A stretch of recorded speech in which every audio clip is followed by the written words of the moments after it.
Hi friends, you are welcome in my YouTube channel. Good morning to everyone. So let's start the session today. Today's session is about states of matter.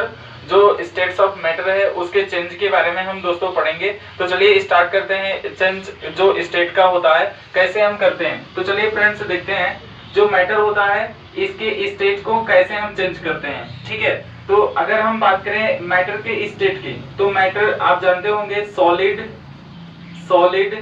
And liquid and gas, ये तीन state होते हैं gas matter के। तो ये जो तीन state हैं इनको अगर आपस में कन्वर्ट करना है, हमें कन्वर्ट करना है एक दूसरे में, तो क्या करना पड़ेगा। सॉलिड है तो सॉलिड जो होता है ये आपको पता होगा ये हॉट होता है पहली चीज। और उसके बाद अगर ये हॉट है तो इसका शेप एंड वॉल्यूम, इसका शेप वॉल्यूम क्या होगा फ्रेंड्स, इसका शेप वॉल्यूम क्या होगा, फिक्स्ड होगा यानी सर्टेन होगा। ठीक है, तो अगर हम इसके पार्टिकल्स को, सॉलिड को अगर हम लिक्विड में बदलना चाहते हैं तो क्या करना पड़ेगा हमें। जो लिक्विड होता है वो लिक्विड क्या होता है, फ्लूइड होता है, आपको मालूम है। ठीक है, और जो लिक्विड होता है इसका शेप एंड वॉल्यूम, अगर हम इसके शेप एंड वॉल्यूम की बात करें तो शेप अनसर्टेन होता है। शेप क्या होता है फ्रेंड्स, अनसर्टेन होता है, और वॉल्यूम क्या होता है, सर्टेन होता है। ठीक है, इसके बाद अगर हम गैस की बात करें तो गैस भी जो है, ये जो गैस है ये भी क्या होता है, फ्लूइड होता है, ये भी फ्लूइड होता है। और उसके बाद इसके शेप एंड वॉल्यूम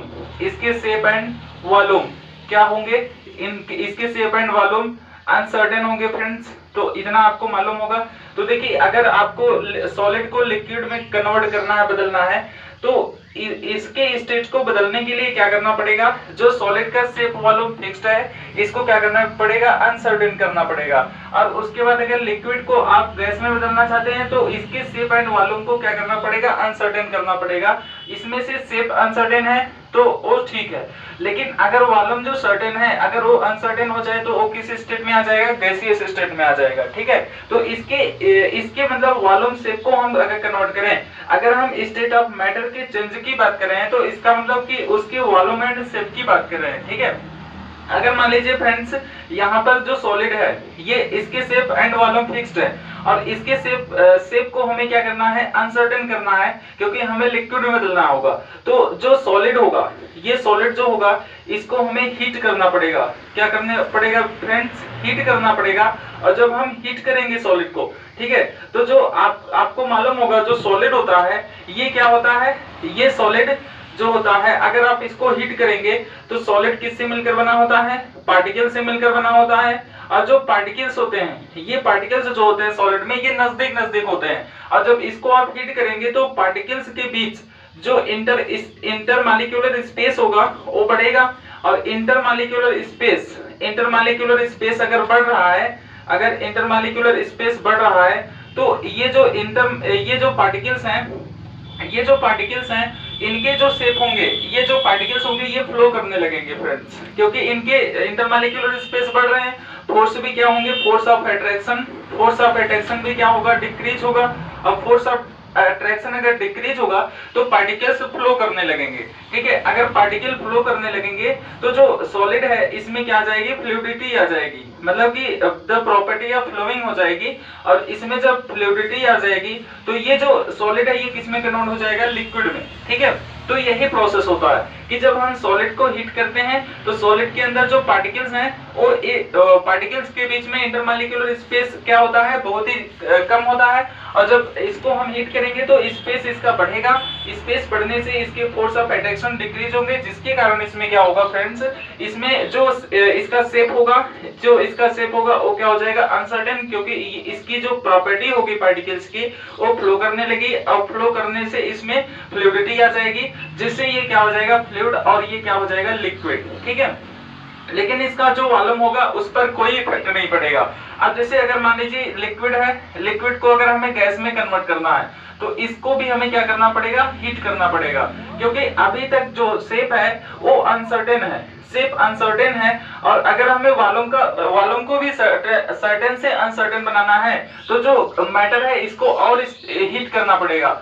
जैसे हम हीट करेंगे लिक्विड को तो इसमें क्या है, जो पार्टिकल्स है फ्रेंड्स वो पार्टिकल्स क्या करने लगेंगे, बॉयल करने लगेंगे। वो पार्टिकल्स बॉयल करने लगेंगे यानी उबलने लगेंगे, और बॉयल करने से क्या होगा, ये जो पार्टिकल्स होंगे ये गैसियस स्टेट में चले जाएंगे और इसके वॉल्यूम क्या हो जाएंगे, अनसर्टेन हो जाएंगे, और ये लिक्विड किस में कन्वर्ट हो जाएगा, गैस में कन्वर्ट हो जाएगा। अब अगर इसी प्रोसेस को हम क्या कर दें, अपोजिट कर दें, उल्टा कर दें, तो ये गैस लिक्विड में कन्वर्ट हो जाएगा जब इसको हम कूल करेंगे, और जो लिक्विड है अगर इसको हम और कूल करें तो ये किस में कन्वर्ट हो जाएगा, सॉलिड में कन्वर्ट हो जाएगा। ठीक है, तो ये होता है इसमें प्रोसेस जिसके द्वारा मैटर के स्टेट को चेंज किया जाता है। तो अगर हम बात करें जो मैटर के स्टेट को चेंज करते हैं वो किससे चेंज करते हैं, टेम्परेचर के कन्वर्जन से। टेम्परेचर अगर इंक्रीज करेंगे या डिक्रीज करेंगे तो उससे स्टेट ऑफ मैटर क्या होगा, इंक्रीज, उसके मैटर के स्टेट जो होंगे वो चेंज होते जाएंगे। ठीक है, तो जो टेम्परेचर होता है वो काइनेटिक एनर्जी की क्या होता है, प्रोपोर्शनल होता है। ठीक है, अगर हम पार्टिकल की बात करें तो जो मतलब मैटर के स्टेट होते हैं उसके टेम्परेचर अगर हम बढ़ाएं तो मैटर के अंदर पार्टिकल्स की काइनेटिक एनर्जी इंक्रीज होती जाती है। ठीक है, जिससे ये पता चलता है कि उनके स्टेट कन्वर्ट होते जाते हैं, उसके स्टेट चेंज होते जाते हैं। ठीक है, तो इस तरह से हम मैटर के स्टेट को चेंज करते हैं। अगर मान लीजिए कोई भी मैटर है सॉलिड से लिक्विड में बदल रहा है तो उस जो चेंज होता है वो जो चेंज होता है उस चेंज को हम फ्रेंड कहते हैं, उस चेंज को हम कहते हैं मेल्टिंग। क्या कहते हैं फ्रेंड्स, मेल्टिंग कहते हैं। और उसके बाद जिस टेम्परेचर पर सॉलिड लिक्विड में कन्वर्ट होता है उसको हम कहते हैं क्या, जो टेम्परेचर होता है चेंज, जो जिस टेम्परेचर पर ये जो सॉलिड है लिक्विड में कन्वर्ट होता है, जिस टेम्परेचर पर, उस टेम्परेचर को हम फ्रेंड्स कहते हैं, उस टेम्परेचर को हम कहते हैं मेल्टिंग पॉइंट। क्या कहते हैं, मेल्टिंग पॉइंट। तो मेल्टिंग पॉइंट क्या हुआ, it is the point of temperature at which any matter changes from the solid state into the liquid state of the matter.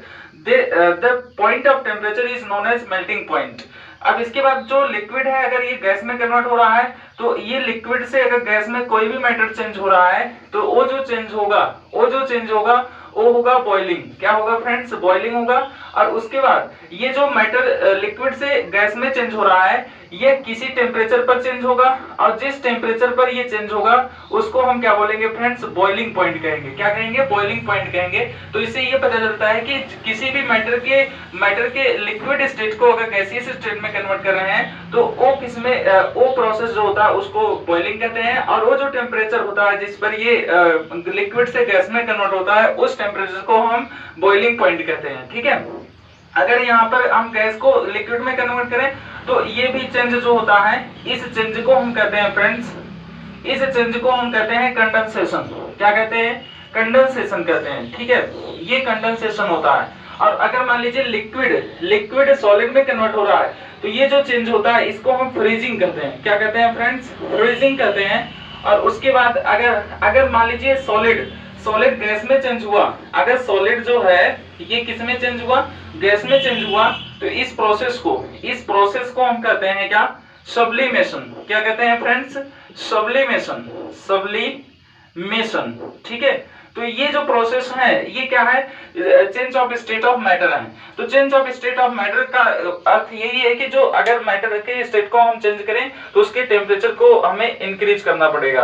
अगर हम मैटर के टेम्परेचर को इंक्रीज करेंगे तो उसके जो प्रॉपर्टी होंगी वो प्रॉपर्टी चेंज होते जाएंगे, जिससे कुछ प्रॉपर्टी, जिस स्टेट की प्रॉपर्टी उस मैटर में मिलेगी वो मैटर उस स्टेट में कन्वर्ट हो जाएगा। ठीक है फ्रेंड्स, तो ये होता है क्या, change of state of matter. ठीक है, अगर हम एग्जांपल एक आपको साधारण दे, जैसे अगर हम ले सॉलिड का एग्जांपल आइस, जो आइस होता है, बर्फ जो होता है ये कन्वर्ट होता है किसमें, वाटर में। अगर हम टेम्परेचर को क्या करें, बढ़ाएं, आइस का टेम्परेचर बढ़ाएं तो ये वाटर में कन्वर्ट होता है। अगर वाटर के टेम्परेचर को हम बढ़ाएं तो ये किसमें बदलता है फ्रेंड्स, गैस में बदलता है। तो ये जो है एग्जांपल, ये बेस्ट एग्जांपल है जिससे ये पता चलता है कि आइस वाटर में, वाटर जो है ये गैस में कन्वर्ट हो जाता है। ठीक है, तो ये आइस जो है वाटर में कन्वर्ट हुआ तो ये प्रोसेस कहलाता है मेल्टिंग, और ये जो टेम्परेचर होता है उसको मेल्टिंग पॉइंट कहते हैं। और वाटर अगर गैस में कन्वर्ट हो रहा है यानी वेपर में, किसमें कन्वर्ट हो रहा है फ्रेंड्स, वेपर में यानी भाप में,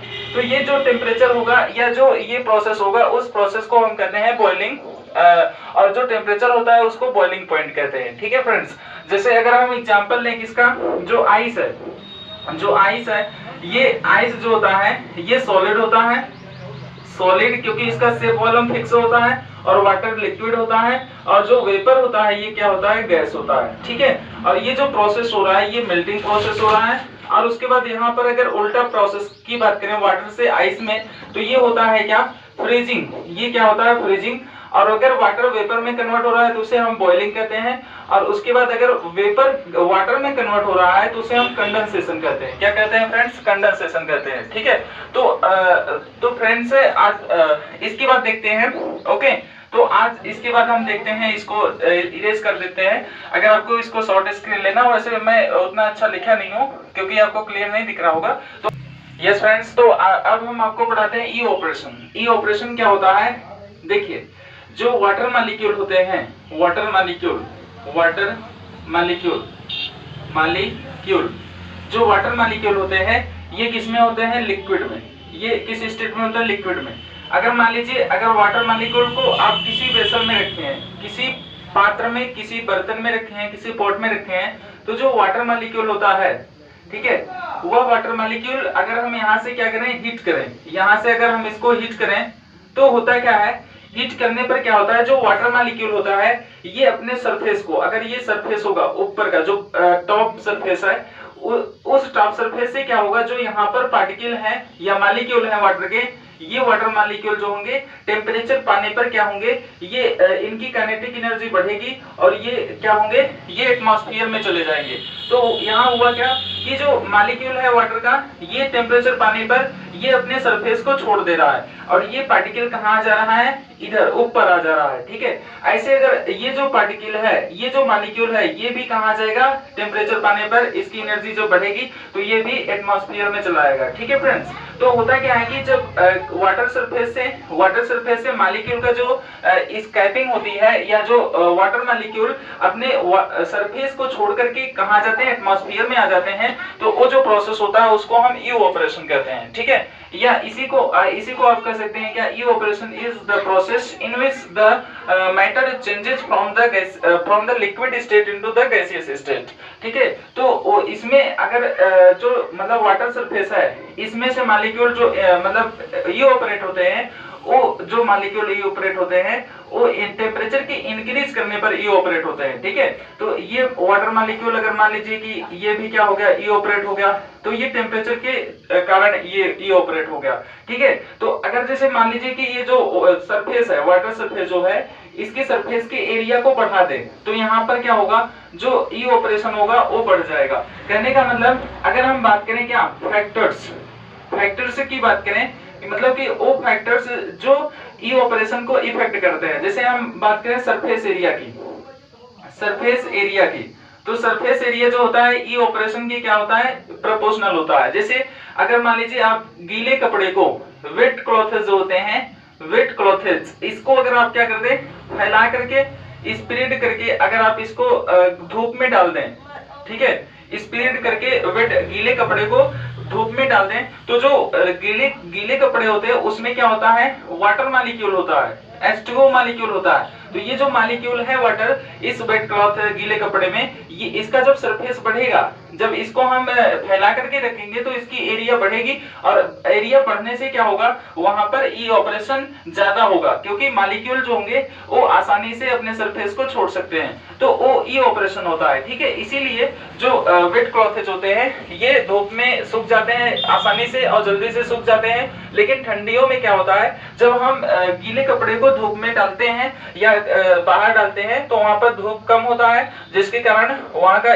जो एटमॉस्फेयर है उसका टेम्परेचर कम होने के कारण जो वेट क्लॉथेज होते हैं ये लेट सूखते हैं, ये लेट ड्राई होते हैं। ठीक है फ्रेंड्स, तो ये कारण होता है। ठीक है, अगर मान लीजिए आपने एरिया क्या किया, डिक्रीज कर दिया, तो एरिया डिक्रीज करेंगे तो ये ऑपरेशन भी क्या होगा, डिक्रीज होगा। ओके फ्रेंड्स, तो अगर आपको ये वीडियो पसंद आए तो इसे लाइक शेयर सब्सक्राइब करिए।